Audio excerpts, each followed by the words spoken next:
Assalamualaikum warahmatullahi wabarakatuh.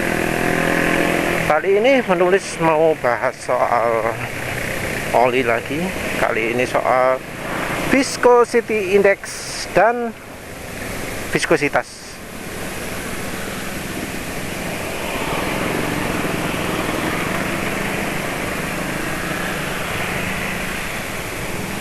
Jadi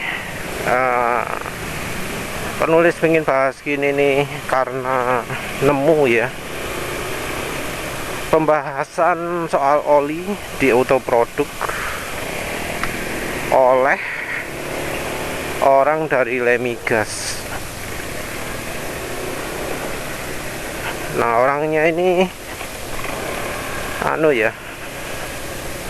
bilang bahwa oli itu viscosity indexnya makin tinggi makin baik, makin tinggi kualitasnya, makin hebat lah. Yang paling recommended itu kalau viscosity indexnya paling tinggi.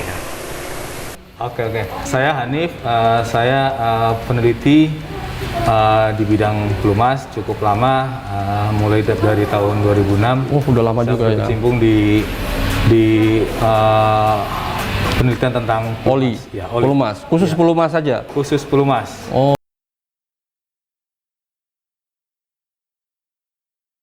Misalkan kalau di genuine oilnya dia mensyaratkan ya 10W30 Ya. misalkan. Berarti Ya, kita saya harus ikutin. nyarinya kayak gitu, ngikutin. Ya, minimal yang seperti itu. Oh. Atau bisa juga yang lebih bagus ya.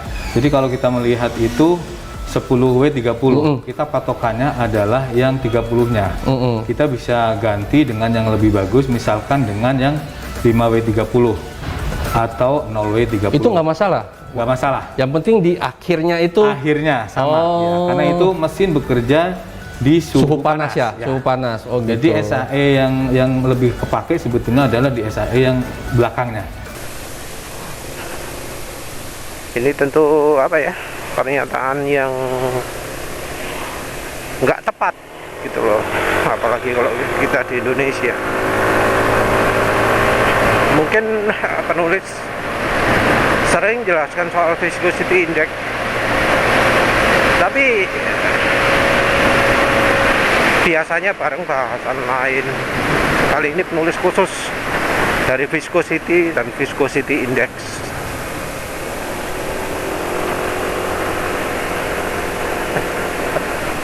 Kalau soal viscosity, kekentalan, viskositas, itu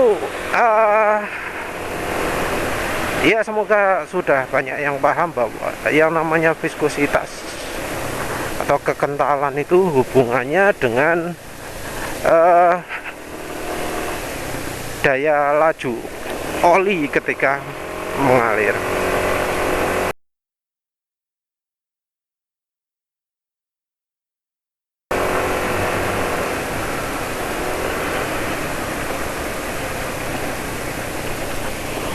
Yang paling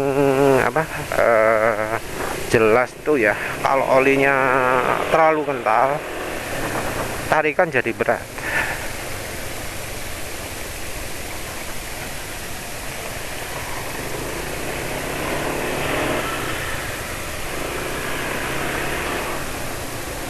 Tarikan jadi beratnya dari awal ya. Jadi oli encer pun bisa bikin tarikan berat. Oli encer itu kalau sudah terlalu encer malah kayak ketahan tenaga mesin. Jadi dalam idle kondisi RPM rendah kayak gini ini bisa terasa. Jadi kadang orang bisa sulit membedakan antara beratnya karena oli dan beratnya karena oli yang terlalu kental dengan beratnya oli yang terlalu encer. Beratnya oli yang terlalu kental itu biasanya saat pertama mesin baru nyala itu tarikan mesin berat, terus makin panas olinya makin ringan. Sementara itu kalau oli terlalu encer, sebaliknya makin lama tarikan motor makin berat, terutama setelah ngebut atau apa, terasa terhambat. Ya penulis jarang saya pakai oli yang terlalu lama ya, kecuali waktu motor ini baru. Malah sebagai orang yang coba-coba oli, terlalu toleransi dengan jeleknya oli Yamaha ya saat itu ya. Ya karena saya gak wani ganti oli dewe ya. Penulis sekarang merasa bodoh ya, kenapa gua nggak dari awal-awal aja ganti oli.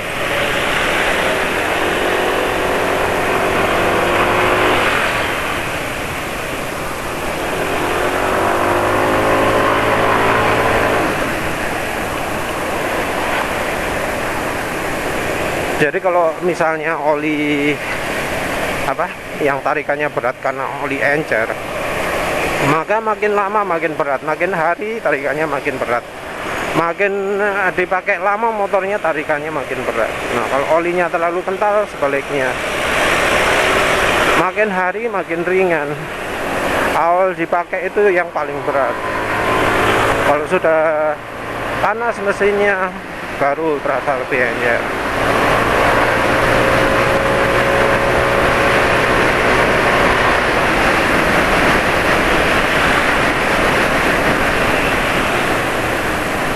Nah, kekentalan kalau kita yang mengukur seperti itu. Nah, kalau apa dari alat ukur itu ada sendiri. Kekentalan itu diukur dari apa, seberapa cepat bola kelereng ya yang ada di tabung itu mencapai titik yang paling bawah. Ada alat khususnya mengukur kekentalan.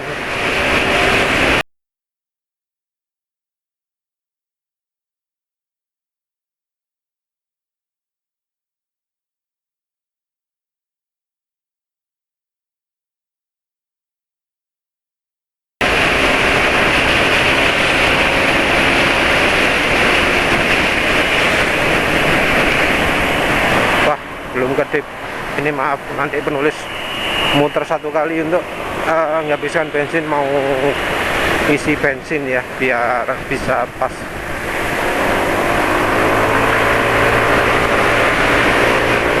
Jadi alat pengukur kekentalan itu ada ya, modelnya seperti itu, bola kelereng taruh tabung, ditunggu sampai dasar gitu.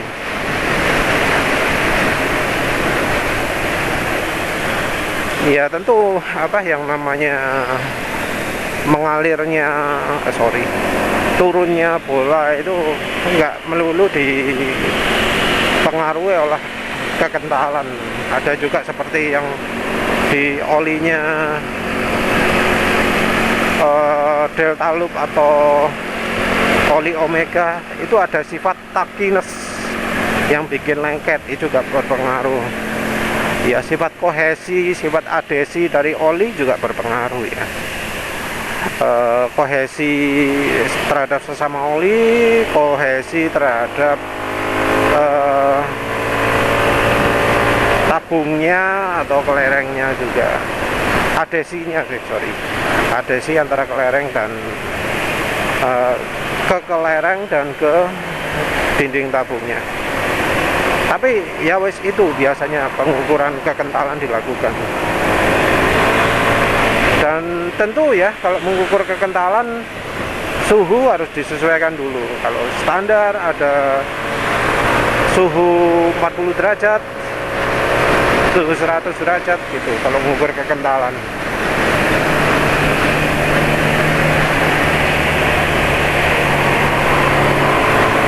Terus apa namanya, ada lagi satu ukuran juga, yaitu HTHS. Jadi kekentalan itu yang selama ini diukur adalah ketika cairannya itu ya dipanasi kok, panasi sampai 100 derajat terus diukur. Nah, kalau HTHS itu adalah kekentalan yang juga dipengaruhi oleh kocokan. Jadi suhunya lebih tinggi ke 150 derajat terus sama dikocok.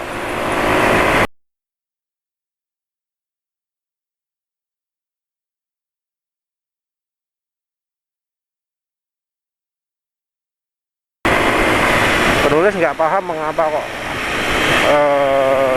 suhunya ditinggikan ya 150, karena suhu 150 derajat itu bukan suhu kerjanya mesin ya. Suhu 100 pun kadang terlalu tinggi. Jadi suhu kerja mesin itu ya 90 lah, 90 atau apa 95 itu udah termasuk tinggi, udah termasuk middle ya. Kalau sudah 100 itu sudah hot. Jadi kalau di mobil-mobil zaman dulu kan pasti dikasih termostatnya ya. Ada cold, ada medium, ada hotnya. Entah mengapa mobil sekarang nggak ada ya, atau nggak dilihatin ya. Walau memang kalau pakai UBD2 bisa kelihatan sih.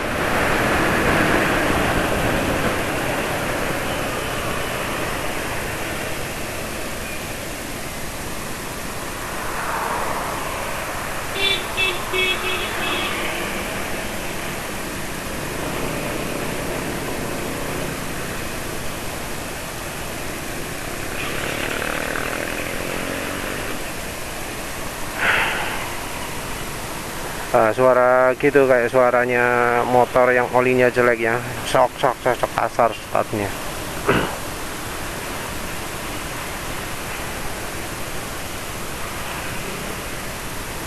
Nah, untuk HTHS muncul karena ya KV100, KV40 itu nggak cukup, karena ternyata ya sifat oli kan beda-beda. Kalau dikocok bisa jadi encer. Penulis nggak tahu sih prosedur pastinya.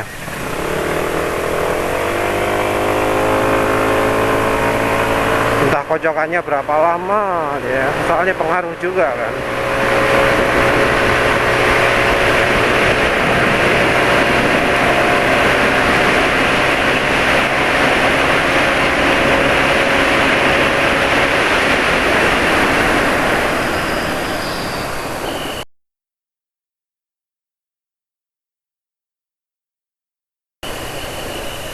Kok ngeleyang ya, bannya kurang keras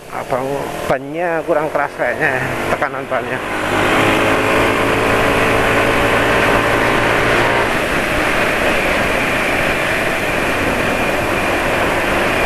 Dari sisi kekentalan seperti itu, viskositas seperti itu. Angkanya pakai satuan centistok CST. Jadi kekentalan adalah satuannya CST. Terus kemudian dari kekentalan ini dikategorikan jadi SAE. Bos SAE singkatannya apa?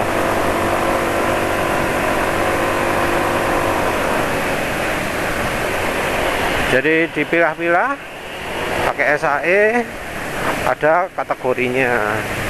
Berdasarkan KV40 dan KV100-nya dibagi-bagi menjadi yang depannya 10W, 0W, 5W. Itu kalau nggak salah ya didasarkan dari KV 40 derajatnya. Jadi kinematic viscosity, pengukuran kekentalan kinematik yang suhu 40 derajat itu yang dipakai acuan sebagai penentu 10W, 5W atau seterusnya itu.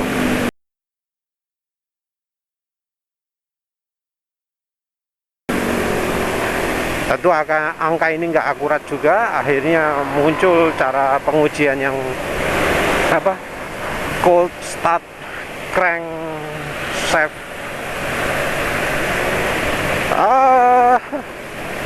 Bola apa wis.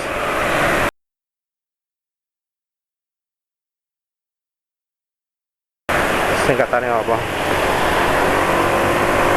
Crankshaft cold start atau apalah, lupa penulis. Yang jelas untuk pengukuran suhu rendahnya pakai uji di suhu beku.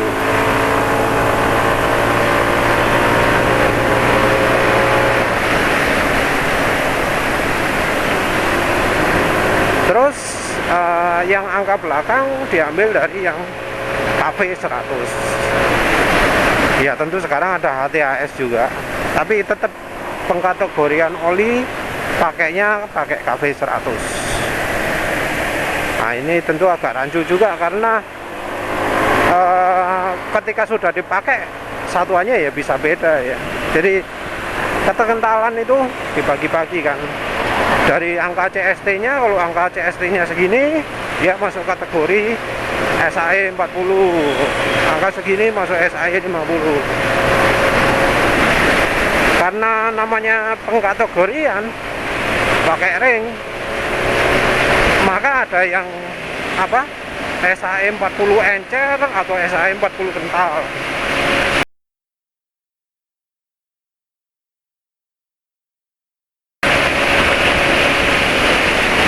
Yang encer bisa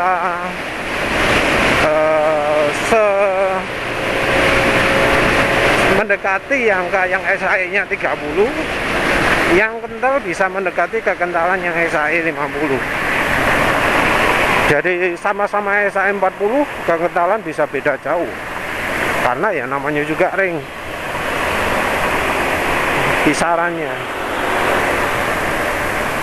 Nah, yang jadi dilema juga adalah ketika dipakai, kekentalan jadi bisa berubah juga. Ada oli SAE 40 misalnya ya, ketika dipakai jadi mendekati SAE 30 atau bahkan kekentalannya jadi SAE 30. Ada seperti itu. Nah, muncul HTHS itu kan itu juga, karena olinya bisa jadi sangat encer. Nah ini ada hubungannya dengan viscosity index. Viscosity index adalah angka seberapa stabil kekentalan dari olinya. Jadi secara alamiah oli itu akan makin encer ketika makin panas. Oli dengan viscosity index tinggi itu akan lebih sulit mengencer. Jadi apa ya, oli itu masih tetap lebih kental gitu kalau viscosity indexnya tinggi. Jadi ketika dingin itu sama ya, misalnya berapa lah wis, anggap 80 CST atau berapa, sama-sama ya ketika dingin. Nah ketika panas, yang satu bisa 10 CST, yang satunya bisa sampai 8 CST misalnya. Nah yang 10 CST waktu suhu 100 derajat ini yang lebih rendah ya, yang 8 CST yang viscosity indexnya yang lebih tinggi. Mengapa butuh viscosity index tinggi? Sebenarnya bukan suhu tingginya yang lebih dipentingkan ya, tapi suhu dinginnya. Jadi muncul oli multigrade, oli yang apa, ada angka di depannya. Jadi sebelum oli multigrade itu oli kekentalan cuma satu, SAE 50, SAE 40, SAE 30. Cuma kalau sekarang adanya ya cuma SAE 40 tok wis. SAE 50 nggak ada, SAE 30 nggak ada, nggak nemu lah wis. padahal ya butuh ya, kita sebagai rider butuh.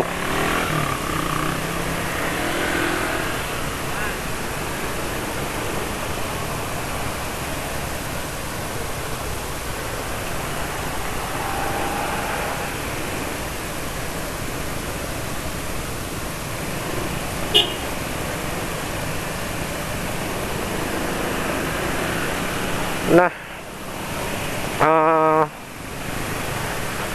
oli multigrade itu muncul karena kebutuhan oli yang bisa tetap cair ketika dipergunakan di musim dingin, ketika di suhu beku. Jadi oli SAE 50 lah atau 40 lah, itu kalau di suhu dingin olinya akan bisa beku, mengental sekali. Ya kalau beku ya sampai bahaya juga. Makanya butuh oli yang multigrade. Oli multigrade ini mulai muncul ketika ditemukan bahan ya, polimer atau apa gitu ya, yang membuat oli itu bisa bisa tetap kental ketika suhu tinggi. Jadi dia sifatnya adalah aditif. Dengan munculnya polimer ini maka jadi memungkinkan membuat oli yang ketika suhu beku itu masih tetap encer, tapi ketika suhu panas tidak terlalu encer.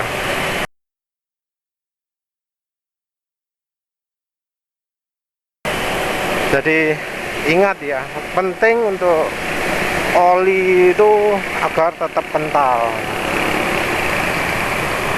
Kalau terlalu encer, daya pelindungannya hilang.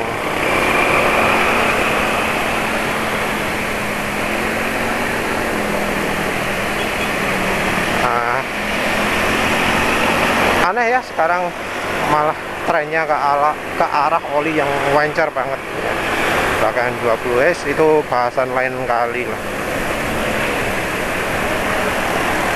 Yang jelas saat muncul oli yang saat dingin bisa encer, muncul juga iklan-iklan ya, oli yang viscosity indexnya tinggi disebut bagus sekali,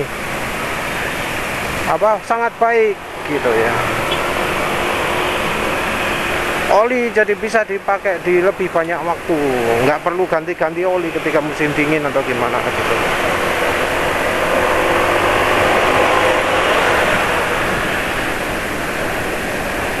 Jadi saat itu jadi rame oli ini punya viscosity index tinggi, disertai oleh viscosity index improver yang membuat oli bisa tetap bekerja optimal di segala suhu.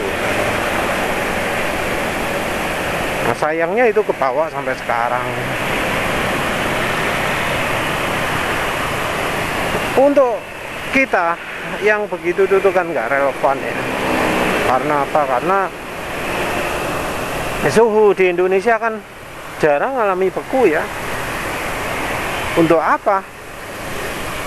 Kecuali kalau yang suka ke Dieng gitu ya, mengalami suhu tinggi luar biasa, sehingga solarnya sampai beku ya. Unik ya, solarnya Indonesia bukan solar multigrade ya. Pernah dengar gitu soalnya. Karena biosolar, dia titik bekunya tinggi ya. Begitu kena dingin, solarnya yang beku.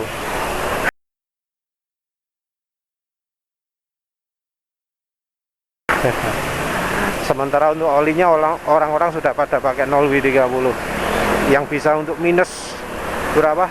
Minus 30 derajat atau minus 50 derajat itu ya. Ajaib ya.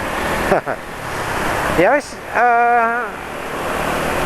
kita menurut penulis ya nggak terlalu butuh yang namanya oli dengan viscosity index tinggi. Nggak butuh.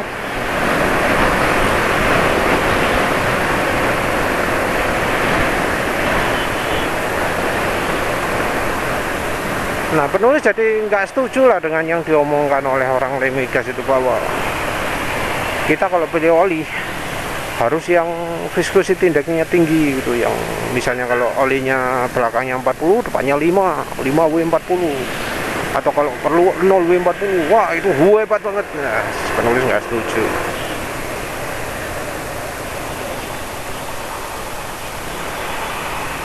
Nggak ada manfaat yang kita dapatkan dari itu ya, dari viscosity index tinggi.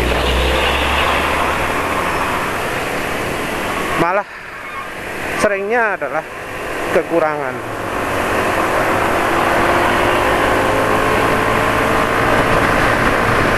Ya, habis isi bensin enak wis ya, karena yang sebelumnya overdosis margarinnya, jadi enteng sekarang.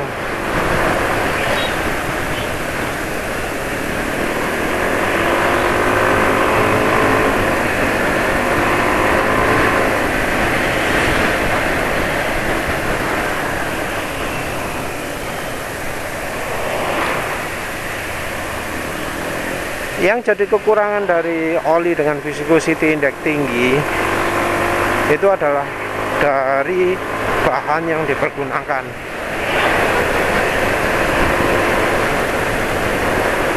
Oli itu punya viscosity index natural yang sendiri-sendiri ya. Jadi bahan bahan oli grup 1 itu dia punya viscosity index mungkin 80-90, terus oli grup 2 mungkin 90 sampai 110. Nah, yang grup 3 sekarang lebih tinggi lagi,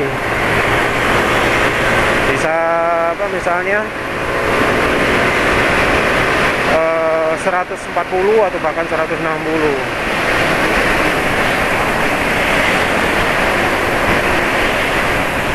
Tapi ya namanya oli ya, nggak mungkin kan, bukan nggak mungkin sih, terpaksa harus ditambahi aditif kalau olinya ingin bagus. Nah, menambahi aditif ini termasuk juga aditif untuk bikin lebih ramah terhadap seal, jadi biar nggak begitu ngerusak seal. Itu dikasih ya macam-macam, ada yang dikasih oli grup 1, ada yang dikasih ester. Kalau cari yang lebih banyak tersedia pakai oli grup 2 gitu ya.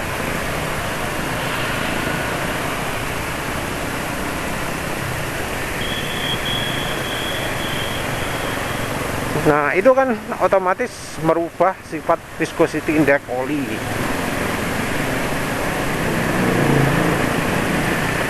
Nah, kadang setelah dicampur-campur, loh hasil akhirnya agak rendah, jadinya misalnya 120 gitu. Padahal kalau ingin masuk kategori yang hebat gitu ya, harus lebih lagi. Jadi nggak puas dengan misalnya 10W40 atau 10W30, pengennya 5W30 atau kalau perlu 0W30. Akhirnya pabrikan pun pilih pakai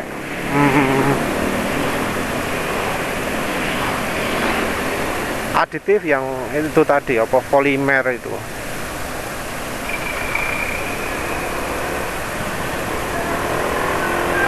Sayangnya ya, aditif polimer ini punya kelemahan.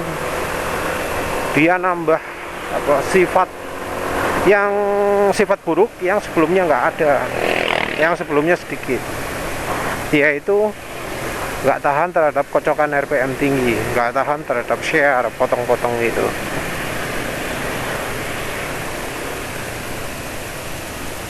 Karena ada sifat buruk ini, maka jadinya oli yang ketambahan dengan polimer yang banyak ini jadi nggak tahan dikocok. Kalau dikocok jadi encer. Ada yang sementara makin encernya, ada yang permanen. Yang apa yang repot itu kalau sudah makin encer ini, ya otomatis kemampuan oli berkurang.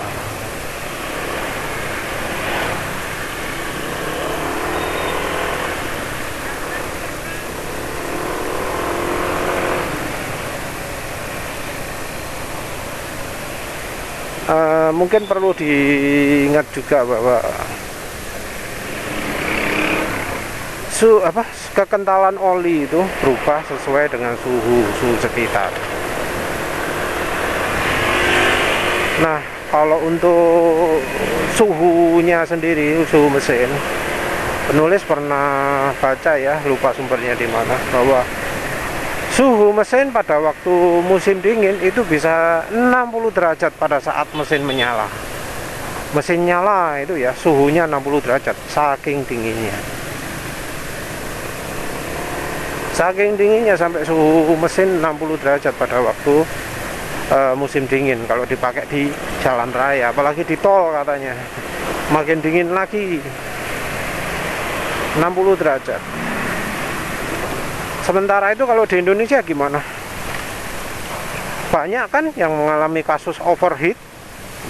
Iya, kita nggak nyebut merek. Nah, anggap aja kena di semua kendaraan. Banyak kan yang kena kasus overheat. Ya di mobil juga ada, di motor juga ada. Overheat itu berapa? Ada yang 100, ada yang 105, ada yang 110. Tapi yang jelas suhu mesin nyampe segitu, atau suhu kulan nyampe segitu.